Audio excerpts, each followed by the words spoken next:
Good morning, I'm Mindy Becerra. We are interrupting our normal programming on WBAL Plus to bring you live coverage of the memorial service for WBAL radio talk show host and our friend, Ron Smith. Ron passed away last month after a brief battle with pancreatic cancer. And this morning, Ron's family, friends, colleagues, and his many listeners have filled an auditorium at Goucher College to celebrate his life. Let's listen in.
Good morning, ladies and gentlemen. Easy on the responsorial psalm. I am not a minister.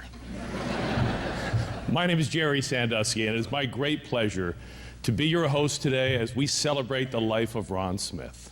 We are joined by many dignitaries, and I would like to share two of those who are with us that sets the tone. We are honored to have Senators Mikulski and Cardin with us today. It is very kind of you to join us today. Thank you for being with us.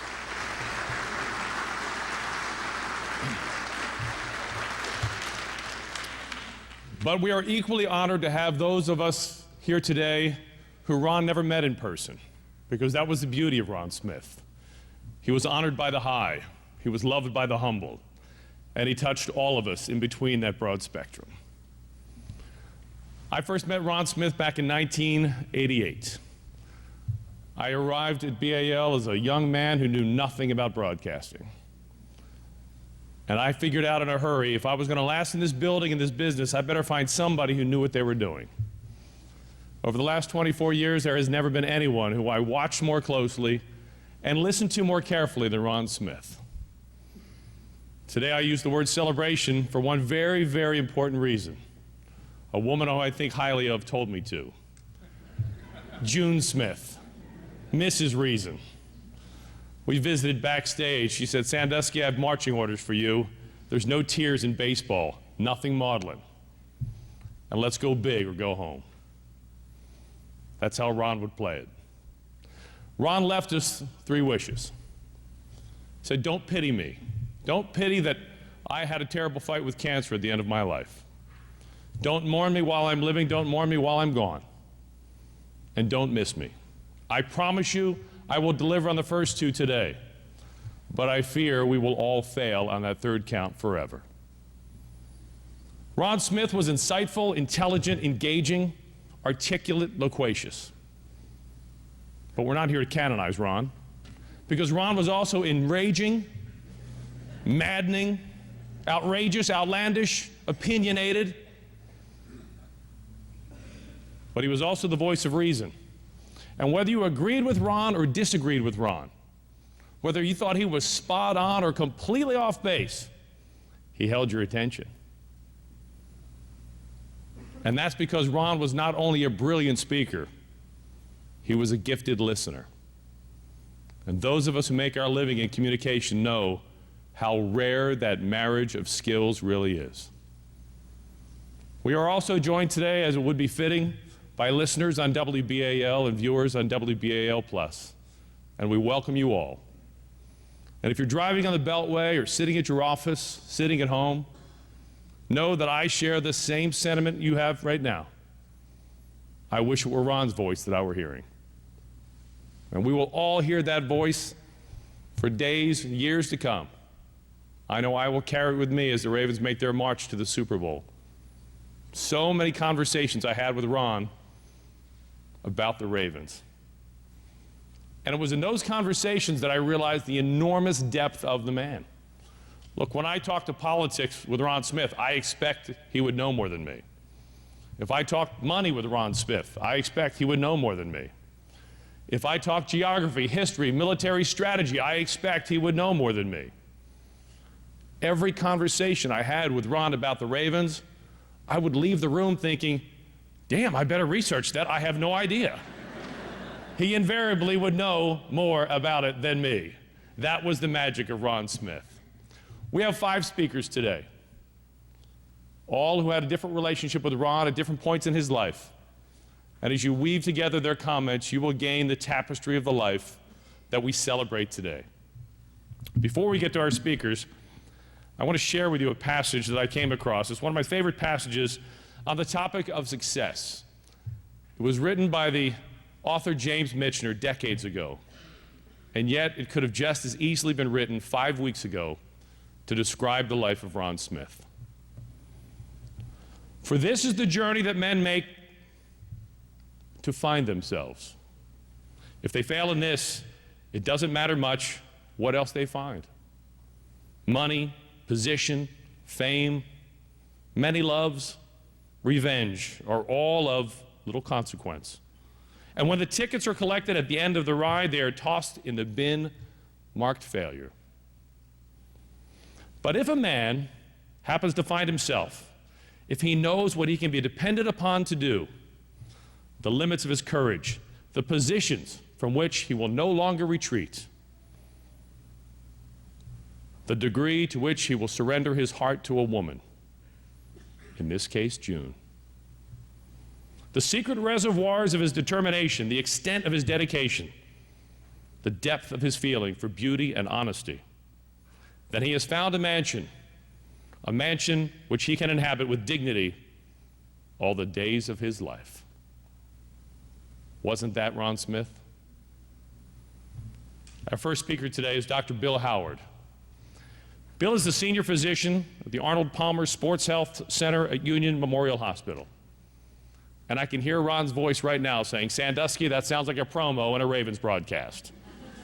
Today's Miller Lite, good call, brought to you by Bill Howard.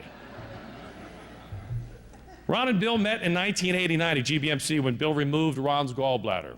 I'm not a doctor, I didn't go to medical school, but as I understand it, a gallbladder is about 4 inches long and 1 inch wide.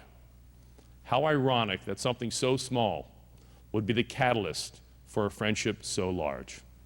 Ladies and gentlemen, Dr. Bill Howard.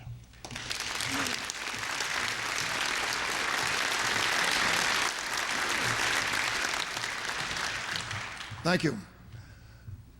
June, I'm honored that you asked me to speak here today, and thank you. We're not here today to mourn. Ron would hate that. But we're here to remember.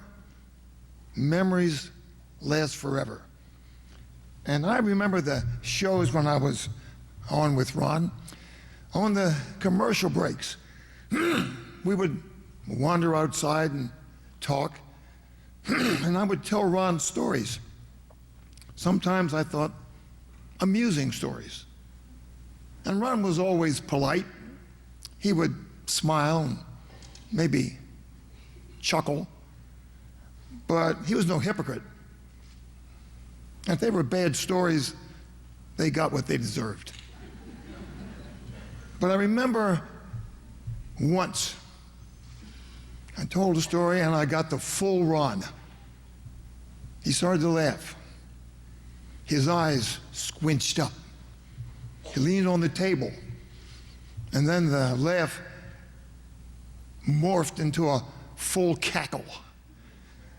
And the commercial ended, Ron stopped, then he started up again. And I thought, I'm going to have my own show today because Ron's incapacitated. But we came back. Now, today, and I'm sure he's tuned into this today, in case he'd like to hear that story again, I'd just like to tell it, and you all can see what made that great cackle appear.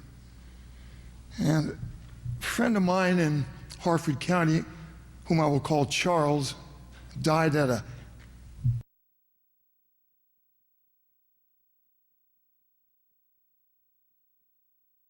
wake.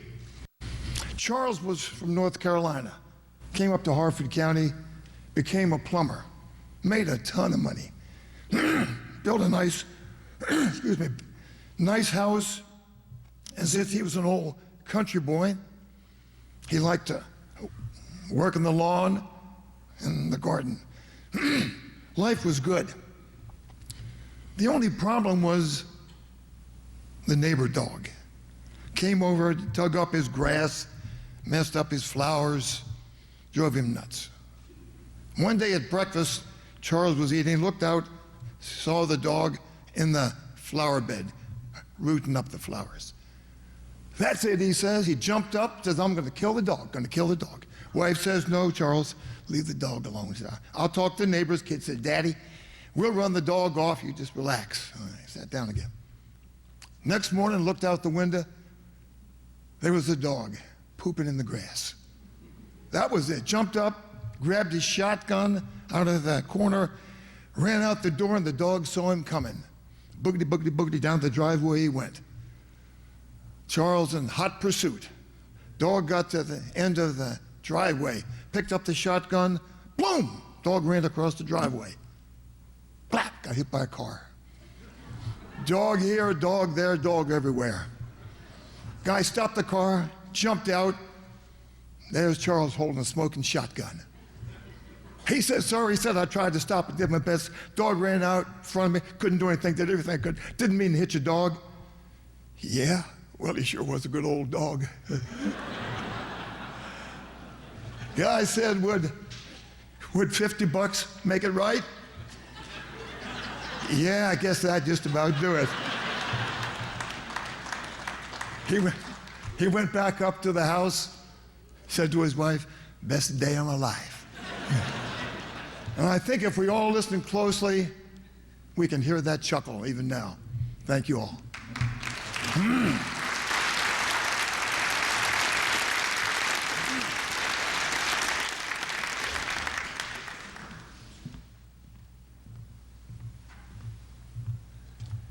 If you came to Ron late in his broadcast, you knew him as the voice of reason. But if you came to Ron earlier in his career, he was also a television anchor at WBAL TV 11.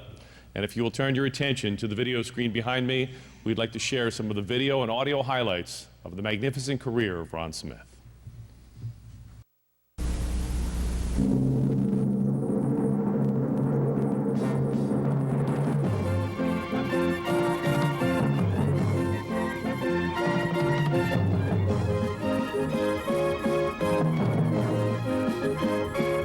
Channel 11, Maryland's leading news station. This is Action News. Good evening, everyone. I'm Ron Smith. Bethlehem Steel is the nation's second largest steel company, but when it comes to secrecy, it just has to be number one. As has always been the case in incidents of imminent layoffs, the company tells Action News and even the steelworkers' unions that it knows nothing about any layoffs, that the decision hasn't been made yet. Well, here I have a memo which was put up February 27th, which says, attention all tin mill employees. In order to make plans for yourself, the tin mill will be shut down. This is a particularly nasty, dirty, and big fire. It's going to be a very difficult one to put out. Already, the equivalent of 9 alarms has been sounded for this fire in 3 buildings on the corner of Hopkins and Lombard Streets in downtown Baltimore. Right now, I'm standing in the midst of some thick, cloying, dark smoke. Now, this is what firefighters face at every large fire they go to. How they stand it, I don't know, because I'm only on the fringes, and it's making me choke and my eyes water. How they function in it is a mystery. Good evening, I'm Mike Hambrick. And I'm Ron Smith. 2 years ago, people were asking, Jimmy who? Well, now they know. James Earl Carter is the 39th President of the United States. That is us. I'm Ron Smith here until 4. I'm Ron Smith reporting from Moscow for WBAL. Listen up, liberals, conservatives, moderates, whatever you may be. I guarantee you that we will say things to upset you within the next 3 hours. The Ron Smith Show next, here on the mighty 1090. What do you think the whole lobbying business is? I mean, if it's not bribery, what is it? And you have to go back to the old Smithian formula that when it comes to things that are really important, they don't care what you think. And there's no need for them to care what you think. They simply don't. The creation of more debt, monstrous amount of debt, in order to solve problems caused by accumulating monstrous levels of debt over decades by the Democrats and the Republicans. These are the people who screwed us in the first place, all right? And he's telling us they'll get us out of it. No, they won't. OJ.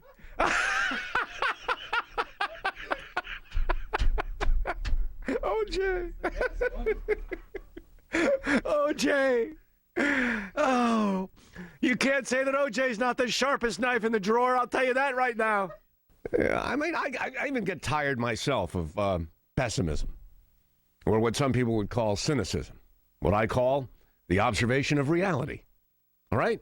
You can't always remain mired in reality. Sometimes you have to wander off into a fantasy land. You know, call it Keith Olbermannville. Good morning to you. I'm in a particularly good spirits today, and yes, it's because of a very juvenile thing, and that is that the Ravens came from behind in an improbable way with under a minute left. 18-yard touchdown pass from Flacco to Hoosh, and the bingo, we beat the hated Steelers at Heinz Field, which we haven't done since 2006. We, meaning they. See how we identify with our sports teams? We live in an Orwellian age where they say, oh no, more ignorance, the better.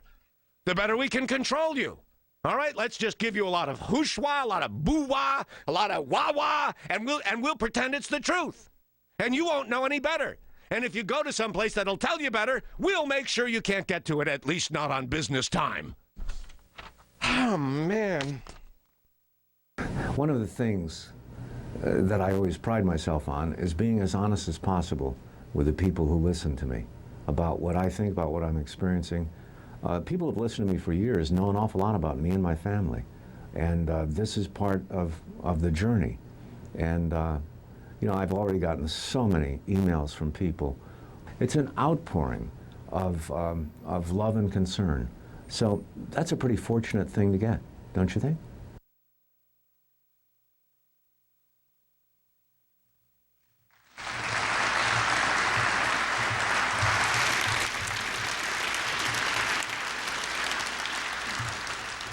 Who else have you ever met who could get to O.J. Orwell and the Ravens in the same conversation? Ron Smith and only Ron Smith. Years ago, I asked Ron, as a young broadcaster, what the trick was to getting along well with management. He said, it's easy. Just be so good at what you do, there's nothing to manage. And for God's sakes, avoid meetings. Ron hated meetings. And I can't imagine many tasks that would be more challenging than having to manage Ron Smith. How do you get your arms wrapped around that? You're going to find out. Our next speaker is the general manager at WBAL Radio and 98 Rock, Ed Kiernan.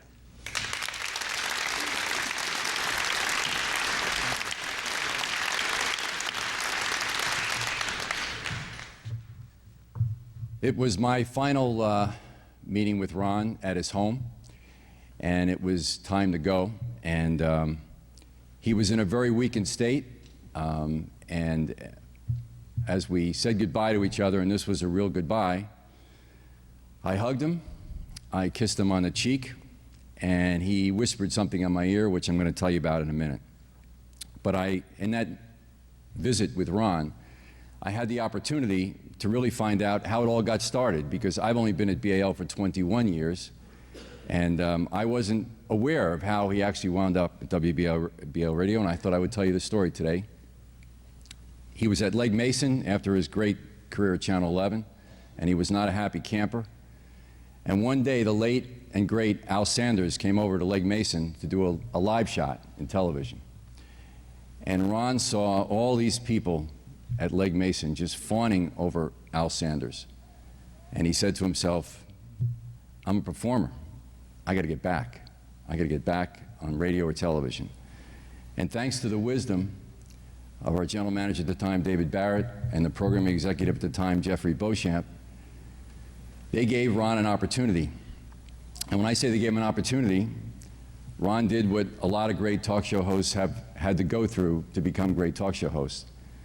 They do the overnight shift, they do the late night shift, they do the Saturday night shift, and Ron was honing his skills, and finally in August of '85, Ron got a full-time gig. And we moved him around a little bit. We moved him, he started, when I was there, he was on from 1 to 4 p.m., then we moved him to night times. And then we finally moved him into the place where he got incredible traction in our business, a very prestigious day part, afternoon drive, and he flourished in afternoon drive. And recently, we met with him, and we asked him to move his shift to 9 a.m. to 12 noon. And along with Mark Miller, our news director at the time, we kind of knew that wasn't going to be a very pleasant meeting. Ron loved being on in the afternoon. But Ron was a terrific guy and a team player. And it wasn't about Ron moving from 3 to 6 to 9 to noon.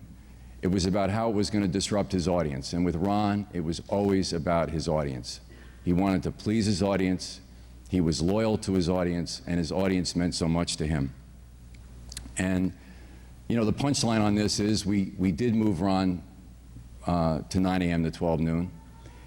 And as he was leaving my office that night and we had this discussion, I said, Ron, look at the good news, man. You can be at Bon Air teeing off 1:30, 2 o'clock every day. And he knew that, but it was about his audience. And you should know that when we moved him to 9 to noon, our audience from 9 to noon increased 30% in 6 months. And that's the kind of guy Ron was with his audience. They just came with him. And speaking of golf, I had the great pleasure of playing golf with Ron on numerous occasions. And my favorite occasion, we were invited to play in what's called the Champions Tour tournament, but really it's senior golfers, guys in their 50s and 60s and early 70s who are hanging on and having fun and making some dough. So it's called a blind draw. We were out, we went to our hole, and we don't know who we're going to play with, and out on a cart comes our pro for the day. And the guy came out there. I mean, I was kind of new to golf. I didn't have a clue who he was, but he introduced himself, and on the very first tee, Ron related a story to the pro about some. He loved Ron Smith. That was the first tee. Second tee, Ron's got another story about this pro that I had never heard of before, and now the pro is loving Ron Smith. So we get in the cart, he and I are sharing a cart together, and I said, Ron, you got to give me something, man. I can't go 18 holes like this with you having all these good stories. He said, no problem. It was a very big tournament. It was Saturday going into Sunday. And if this pro makes a 3-foot putt, he ties for the lead. Well, he missed a 3-foot putt. And in his haste, he missed the next putt. So he 3-putted a 3-foot putt. And the next day, he totally collapsed and didn't finish in the top 10. And I said, so the story that I'm going to tell him is about the most miserable day in his life. And the stories that you have are all about how great this guy was. So sure enough, at the bar that night, there's Ron and this guy chugging down some brew, smoking a cigar, like two old buddies. I thought they were going to get married that night, I swear to God. I will miss the United States of Absurdistan. I will miss him calling us the mighty 1090. We had a radio consultant come in one day and said, you know, he's got to stop that mighty 1090. You've got to call, it's always got to be about the call letters. So we called Ron in one day and told him that. He goes, yeah, sure. You know, my boss is here, like that's going to work. I want to point out, and I want to thank Senator Cardin, who was on the Ron Smith Show for years and years and gave us quality time almost on a weekly basis. And let's face it, there was always a little friction between our audience and Senator Cardin. sometimes my armpits would get a little bit wet when I would hear our audience talking to the senator, but he was terrific. And I can't thank you enough, Senator Cardin, for the number of times you called into that show and participated with Ron.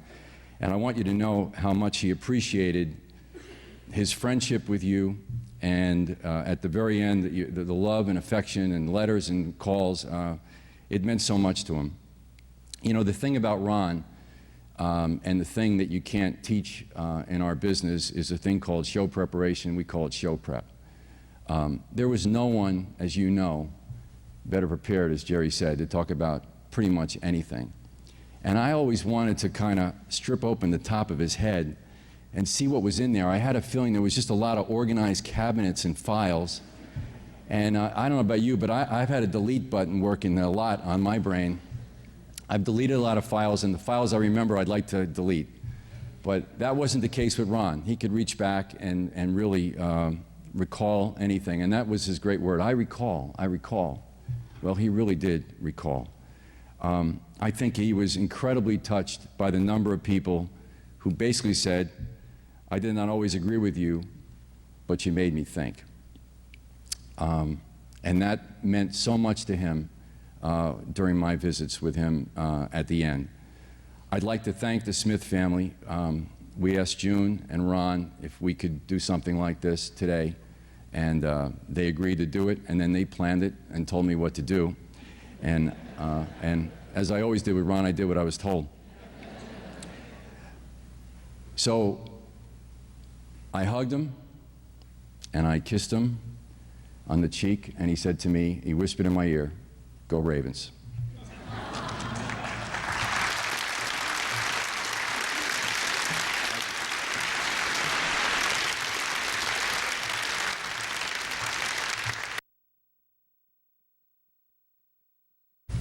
As you saw from the video clips, Ron started in BAL and television, and one of his first co-anchors is our next speaker, Stan Stovall. To give you a depth of their friendship, it goes back to 1978.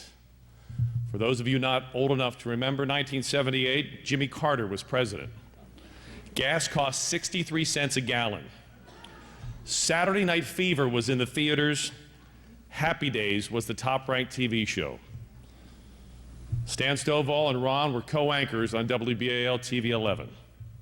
So let's put this in perspective.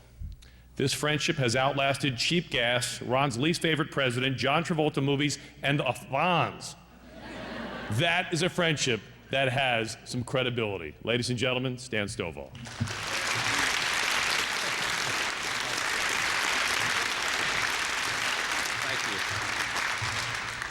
I have to say, I'm just grateful that when you were showing the old TV clips, you weren't showing the ones where I had the afro that was out about here, and the pork chop sideburns and what have you. Although Tony Pan and I have been discussing with this whole Ravens Mania thing with the Joe Stash, you know, we've been having the goatee kind of contest. I just may have to bring the pork chops back. But at any rate, it's an honor to be here. June, Chris, Ward, Andrew, Amy, I know we're all gathered here in sorrow.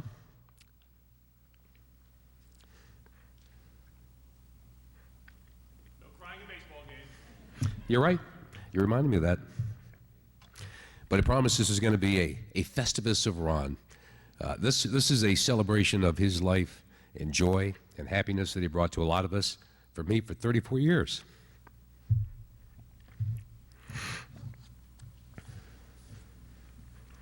You know, everybody asked me this morning, how are you going to handle today? And I said, I'm fine. Fine. And I'm not.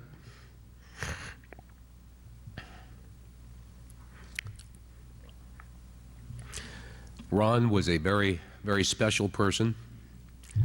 Special to me, special to a lot of people out here. There have been a lot of humorous stories told about Ron, and I got a few to share with you. I'm telling you, Dr. Bill Howard and Jerry has told his. You know, Ron was a very special, special person. I've got to tell you, my very first encounter with Ron was terrifying. Absolutely terrifying. It was 1978. I just turned 25 years old. I was brought in to audition to be his co-anchor on the news at 6 and 11 p.m. I had started in the business. I thought I was experienced. I started in broadcasting at 17, had worked in the Phoenix market, had worked in the St. Louis market, some larger markets. So I thought I had it going on at, just ripe old age of 25. So Ron had, I guess they'd brought in about 8 different anchors to try to audition and see what was going to be a good mix with Ron. I was probably the 8th person on the audition docket. As you can imagine, Ron was just, not another one. Because Ron was like, you know how Ron was. Not another one. Can we get on with this? So he wasn't in the best of moods. Now keep in mind, you saw the TV clip, I was used to an anchoring style that was more remnant of the Walter Cronkite, very laid back and slow and deliberate, and we're going to talk about the news and blah blah blah blah. I didn't even know what the action news format was. Okay, so they start rolling the music, what have you. The music's getting pumped. And Ron's got the first couple of stories out, and it's like. Action News, I'm Ron Smith, and he had the first 3 stories, and they came to me, and all I could do was turn around. I looked at Ron, and I said, wait, hold. And I said to Ron, you have got to be kidding me. Is that the way they do the news here? I couldn't even talk that fast. And Ron looked at me, and you know how Ron could give you that look. He looked at me just as sternly, he says, that's why it's called Action News. Like... So take a deep breath, get yourself together, and let's get through this. He let me compose myself. And to his credit, he toned down his speed just a little bit just to accommodate me. And, we got through it, and eventually I was hired. And it started a wonderful relationship that lasted for nearly 34 years. We actually co-anchored together for 3.5 years. And I'm telling you, Ron was the most knowledgeable, the most credible, the best newsman I have ever worked with in my life. We've heard a lot about how well-read he was, and wondering where that drive came from. And I've talked to Ron a lot, and I think what it came from is his never-ending desire to prove himself. Keep in mind, we're talking about a gentleman who quit high school, joined the Marine Corps, didn't get that formalized education, and so he was basically a self-educated, self-taught, well-read individual, one of the most intelligent people I think I've ever met in my entire life. He became my professional mentor. He taught me how to do my homework, how to always be prepared. He became a trusted confidant, but most importantly, he became my friend for life. Now, as you've heard Jerry say, Ron knew something about everything, or at least he thought he did. He would never let on that he didn't. And if he didn't, he'd excuse himself. I'm quite sure he rented a book right quick, read it, and came back. Now he's full of knowledge. It didn't matter if it was sports, politics, economics, religion. Ron could quote passages. He could quote statistics like he was a computer. And this is in the day before computers were even invented.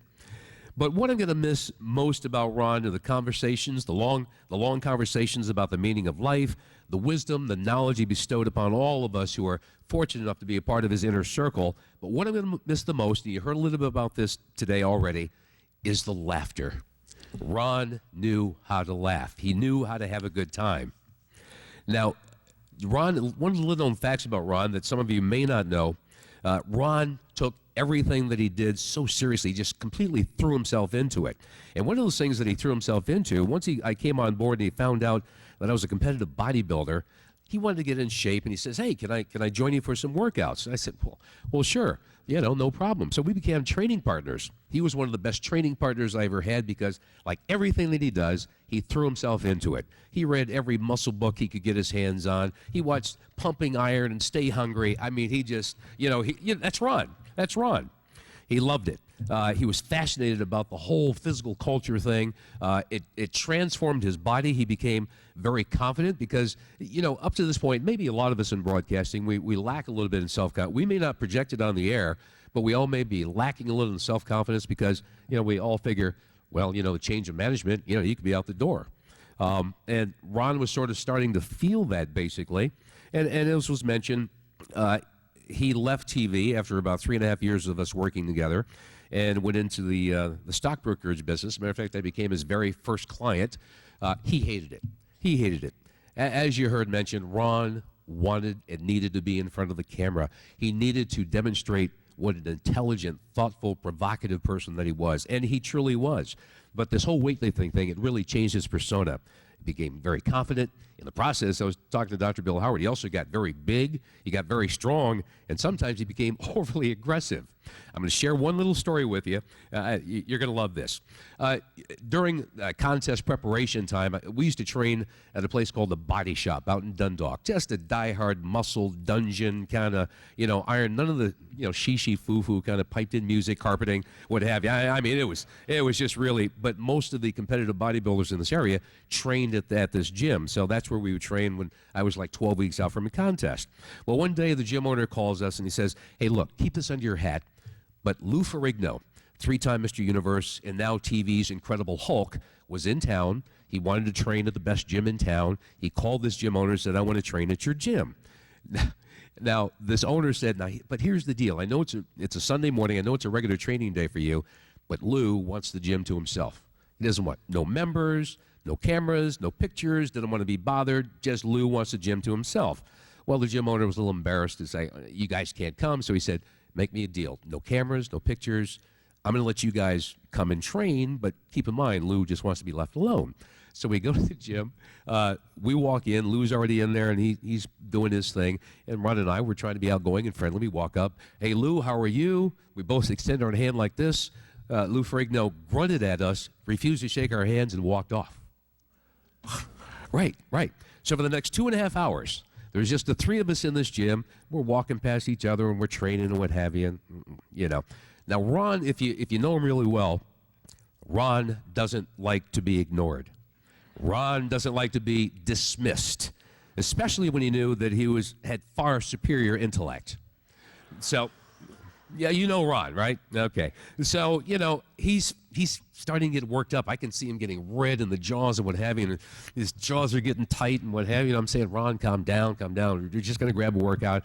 And he said, well, who does he think he is? And, blah, blah, blah, right? So finally, after about 2 hours, he comes to me, and Lou is just standing like maybe just right where you are right there. And he whispers in my ear, all right. You grab him from behind. I'm going to punch him. Okay. Right. Now, keep in mind, Lou Ferrigno's all of 6'5", 280 pounds of solid muscle, and Ron is talking about grabbing this guy and working him over because he wouldn't shake our hand and he wouldn't acknowledge us. And I said, so I told him, hey, Ron, I tell you what, you grab him, I got your back, So at that point, we just talk about laughter. We fell into this this cackle-like laughter. We couldn't stop laughing. We're rolling on the floor, what have you, and Lou Ferrigno looks over at us and he's thinking, oh, these guys are nuts. Let me grab up my bag and let me walk out. Let me get away from these guys before they do something weird. But that's the kind of the instant insanity, the kind of laughter that Ron and I were able to share for a lot of years and a lot of different occasions. And I think that's what I'm gonna miss most about Ron. Just letting go, cutting up, and just being ourselves. It's the kind of spontaneous goofiness that I'm going to miss most about Ron. I think you heard it periodically on the radio. He could lighten up, but he was truly one of the most intelligent, thoughtful, provocative people I've ever met in my life. I cherish those moments. I'll always remember those moments, and I consider myself very fortunate to have been Ron Smith's friend for 34 years.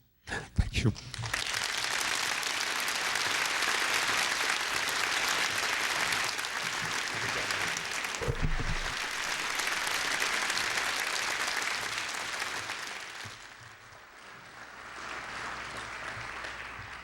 You couldn't work with Ron without becoming attached to Ron. It just came with the territory. He was so engaging, he had the ability to draw you in, and you got connected. Our next speaker knows what I'm talking about. Ron and Jonathan Murray first met in 1998 at BAL's audition for the Closing Bell Report, a daily segment that has spanned for 14+ years and led to a unique, special friendship. Ron called Jonathan his non-biological son, a phrase Ron didn't use all that often, which is probably a good thing, June. Ron and June, Jonathan and Jenny, also shared a very close relationship as couples. And Ron once said to Jonathan's wife, Jenny, how do you live with someone who's so upbeat all the time? June, I'll infer from that you did not have that same problem. Please welcome WBAL financial analyst and senior vice president at UBS, Jonathan Murray.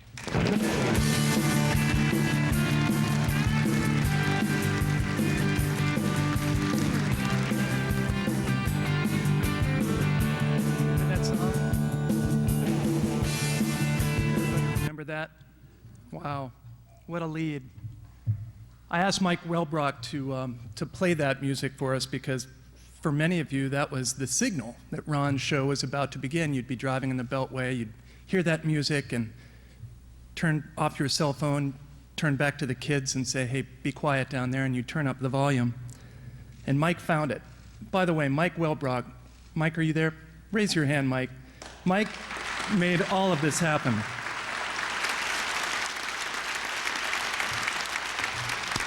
Mike Welbrock started at WBAL in 1981, which is impossible because he looks like he's 20.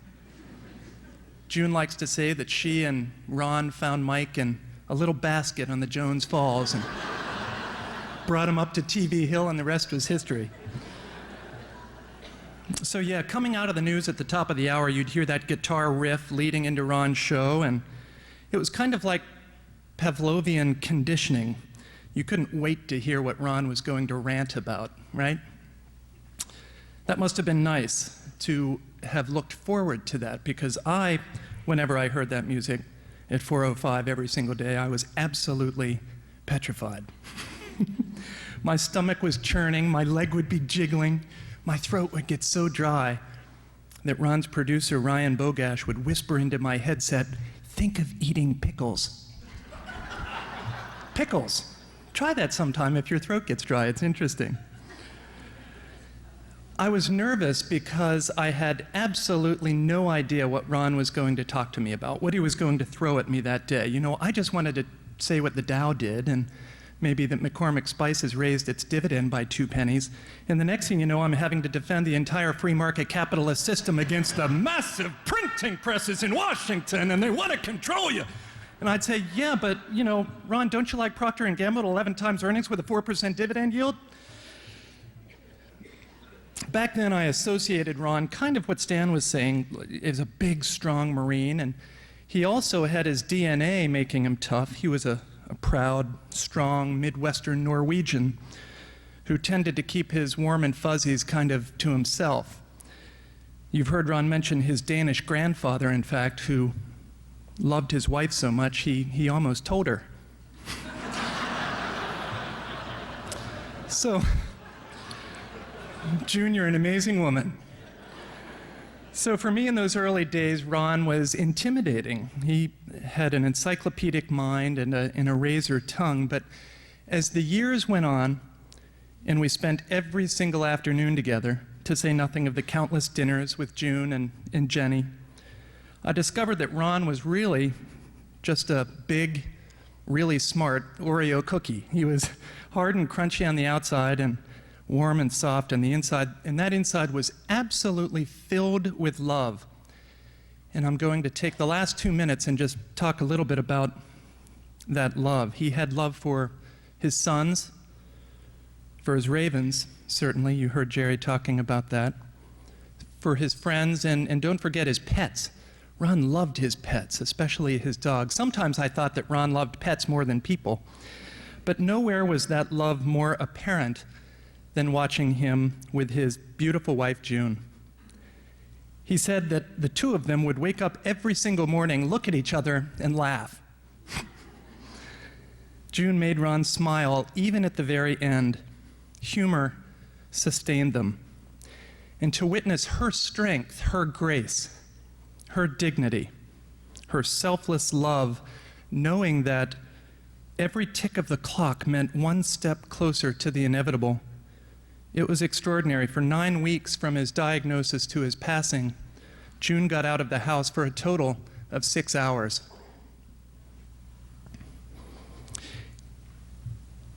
Also at his side were his 3 incredible boys, Ward, Andrew, and Christopher, and June's daughter, Amy. They were regal, and made it possible for their father to die with dignity and with grace. Lastly, the constant and never-ending love from you all, from Ron's friends, from his audience, whether it was his WBAL family or dinners brought to him in the last days by the staff at Aldo's or the Oregon Grill, or sit-downs with all the fellas out at the Humidor, or the game ball that was given to him or the thousands upon thousands of emails and cards that he received. You were so kind to him, and I want to tell you that he really, really appreciated it. June called it card therapy. And when he was so weak to barely get up, they would sit and she would read him your cards. Now, in closing, I'm going to share something that I witnessed just days prior to his passing. Many people don't know this, but Ron was a very spiritual man. Organized religion might not have been his thing, but he knew that there was something out there that was greater than what we have right here. This was late in the game for Ron, a few days before he died. And I'm up at the house with Jenny, and I see Ron talking with Jenny in the living room, and he's standing there and his eyes were closed, speaking to her. And he was describing his final visit with his healer, massage therapist, Sebastian, who's amazing. Ron said, "I couldn't help it, but I started sobbing, not with sadness, but because something overwhelmed me." He asked Sebastian, "What was that?" Sebastian was also crying, and Sebastian replied, "That was everything." Ron opened his eyes and he looked at Jenny and me for a long time, and he said, "I felt myself becoming one with the cosmos, part of the universe."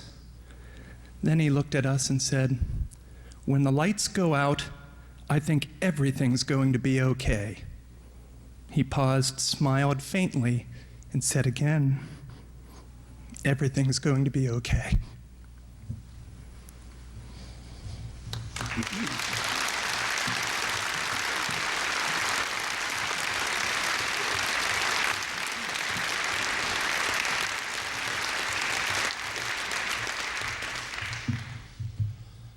So it dawns on me we are not at a baseball game. Thank you, Jonathan. You can't walk onto a stage carrying a football without everybody wondering, wonder what the story is about the football. I'll get to it. But first, I have to set it up a little bit with what Jonathan started, and that is the soft part of the cookie. God, this thing won't stay balanced. What I need... Hold it. That's a pressure catch.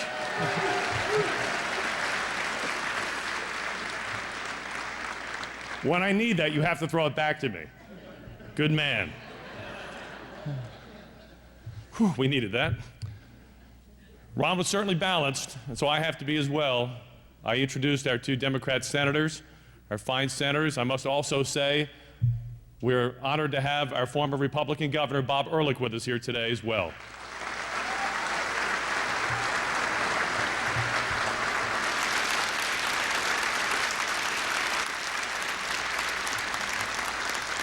If there are any libertarians, unitarians, functionarians, or any other political belief, we welcome you here as well. We're now balanced. The score is even. Like all of us, I had my chance to have a last communication with Ron. I want to share with you the tail end of the last email he sent me. And it is about the Ravens. So please know I'm ready to go on my journey, and June and I are at peace. Afraid I'll miss the Ravens playing in the Super Bowl. But please know June will have her earbuds in, listening to you as she watches the game on TV like she does every game. Have a wonderful life, my friend, Ron.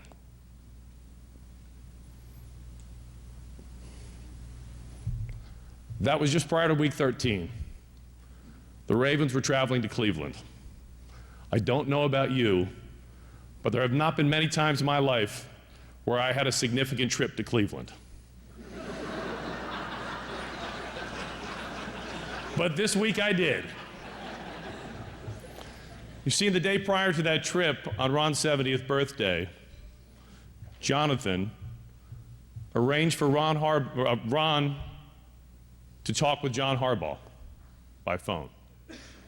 And it wasn't a courtesy 5-minute, hey, how are you? Good luck, all the best to you and yours this holiday season. It was a 40-minute conversation. I'm a coach's son. I know coaches don't have 40 minutes to talk on the phone 2 days before a game with playoff implications. It doesn't happen. We're on the plane. Stan White and I are sitting next to each other, and Ryan Bogash, who's Ron's longtime producer, sees John Harbaugh walking down the aisle. And he stops the coach and he says, "Coach, I just want to thank you for what that meant to Ron and June and their family, that conversation." John Harbaugh said, "You don't have to thank me. That was an unbelievable conversation." So we got so deep into topics that I haven't thought about throughout the course of my life, I couldn't believe it. The conversation went by in like 40 seconds. I couldn't believe it was 40 minutes. I couldn't believe the depth of that man. And this was a coach speaking from the heart. Again, coach's son, I know this doesn't happen often that close to a game. John Harbaugh was clearly moved. And so we thought at the time that was a really powerful exchange. Ravens went out that next day. They beat the Cleveland Browns 24-10. And as we always do, we prepared to throw down to the locker room to hear from the head coach, to get his comments, talking about the big win and a step closer to the playoffs. All the usual things we thought we would hear. Instead, we heard this. Cue Jonathan. Hell of a throw, Jonathan. John Harbaugh came to the podium like this, and the very first thing he said was, "We present this game ball to Ron and June Smith. We did it as a team, and we did it because Ron Smith in his conversation with John Harbaugh reminded him of how powerful the Ravens were in drawing this entire community together. Something politics can't do. No offense, senators. No offense, Governor. Something religion doesn't usually do. Something conversation doesn't do. But something sports does. And it paralleled what Ron Smith does. Because John Harbaugh told me, he said, "I feel like the Ravens have picked up where Ron Smith left off. We have a chance to bring people together and make them feel wonderful about living in Baltimore." To Ron.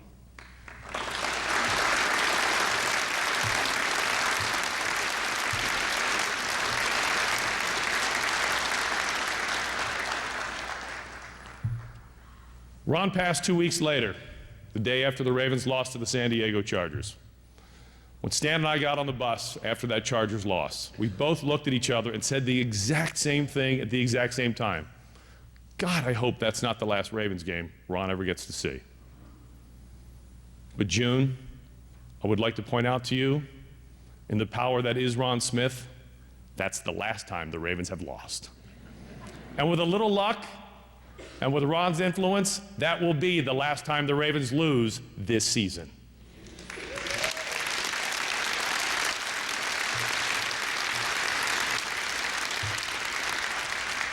Our final speaker today is Mr. Blair Lee. Each week since 2005, Ron and Blair began dissecting state and local affairs and bantering about current events. Blair has conceded that his field of knowledge was Maryland state politics, and Ron's specialty was everything else. Blair Lee.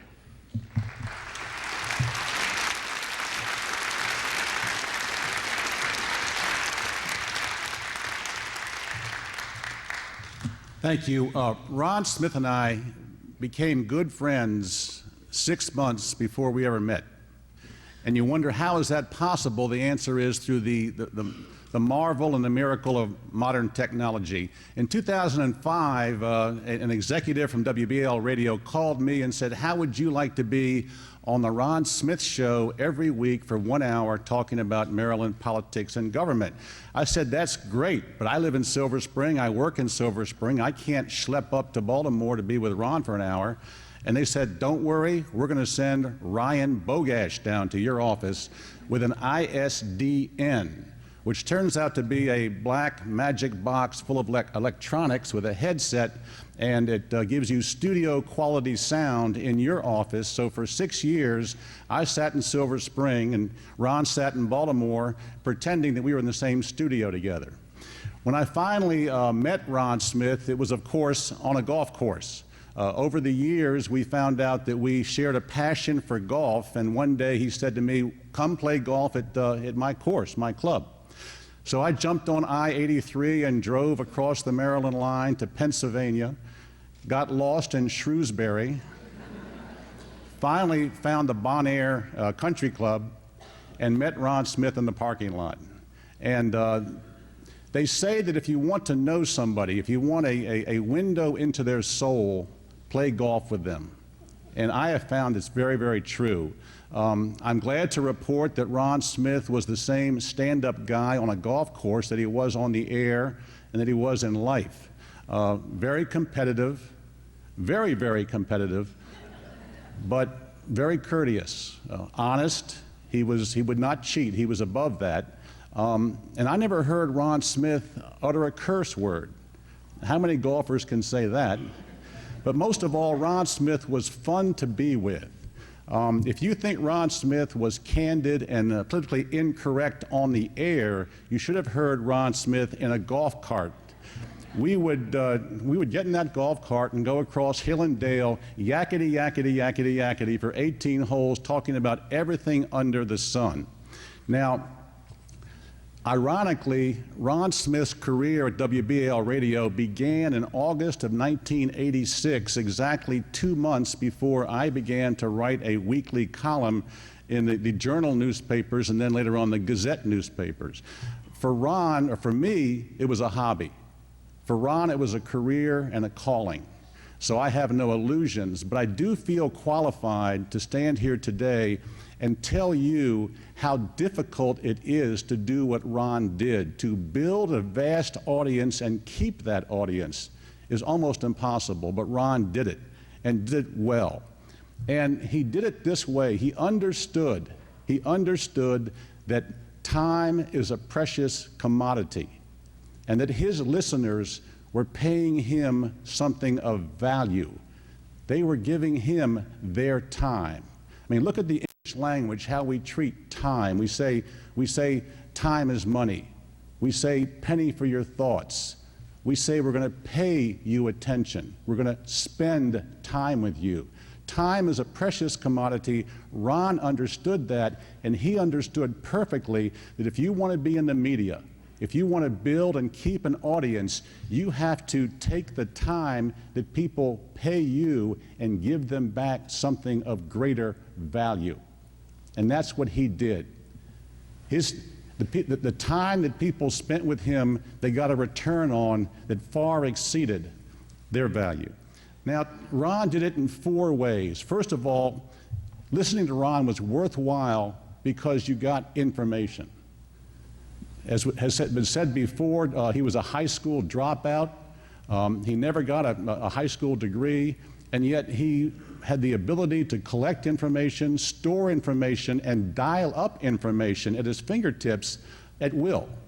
He was frankly a walking encyclopedia, and he was the poster child for homeschooling.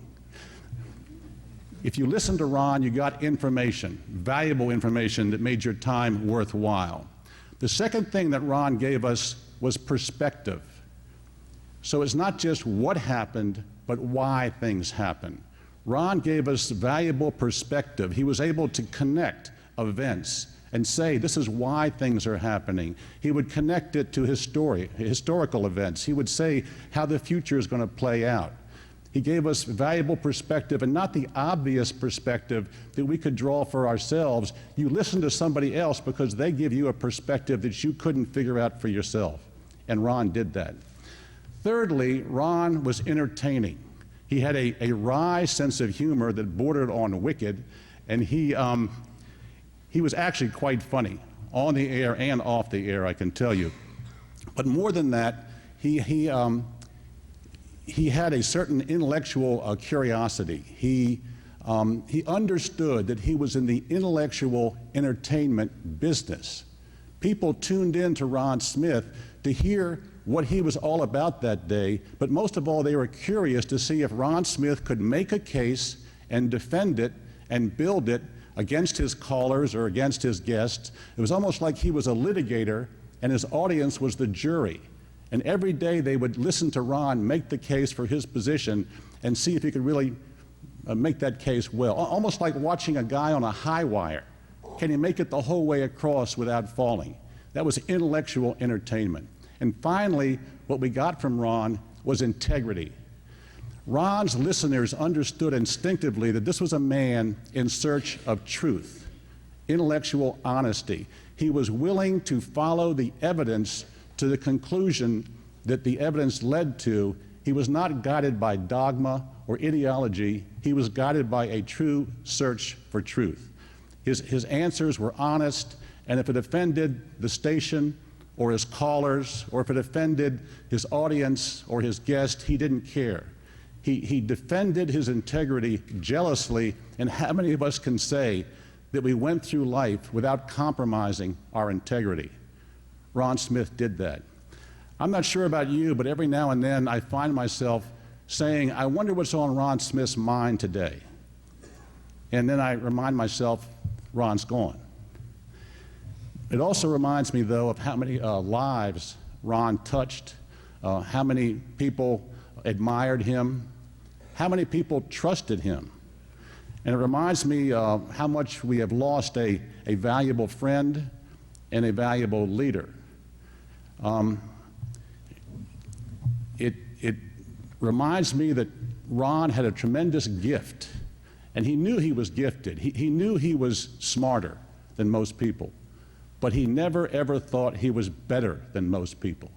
That was a tremendous humility you don't get in most celebrities. He had a tremendous humility. So we regret that Ron is gone. We miss him. We thank him for sharing that gift with all of us for so many years, and God bless Ron Smith. Thank you.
Ventris tuus.